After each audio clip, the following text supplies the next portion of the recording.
Sejak kebelakangan ni, kalau pergi Mary Brown mesti ramai orang nak beli bubur dia pula, kena tunggu lama-lama. Jadi saya decide untuk buat sendiri bubur ala Mary Brown, makan pula dengan spicy Korean chicken. Jom kita cuba dalam 2 minit satu resipi bersama Cik Sayang. Caranya korang masak nasi, kemudian korang boleh blender nasi ni. Ini cara paling senang. Masukkan air, lepas tu kisar. Panaskan periuk, masukkan bahan yang kita kisar tadi, masak sampai mendidih. Belum kita masukkan stok pati ayam atau cube pati ayam. Masukkan lada sulah sikit. Kemudian kita boleh masukkan hirisan bawang putih dan hirisan halia, sedikit garam. Lepas tu korang sambung masak sebelum masukkan hirisan daun bawang dan juga cili merah. Masukkan sedikit minyak bijan bagi aroma, kemudian siap. Lepas tu untuk nugget, korang belilah nugget, apa-apa nugget pun boleh.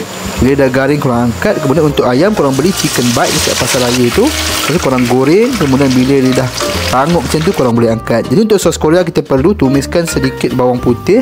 Lepas tu gunakan sos Korea instant, saya gunakan sos Korea Adabi. Kemudian boleh masukkan sedikit madu. Lepas tu sambung masak sebelum kita tambah sikit air. Lepas tu kita boleh masukkan kita punya chicken bites yang telah digoreng. Gaulah sampai sekata sebelum kita boleh taburkan sedikit bijan. Lepas tu kita potonglah kita punya nugget yang kita goreng tadi, letak atas bubur. Lepas tu makan pula dengan spicy Korean chicken ni. Memang sedap. Memang gandingan terbaik. Kalau makan malam-malam ni memang sur. Selamat mencuba. Jom follow kami untuk lebih banyak resipi.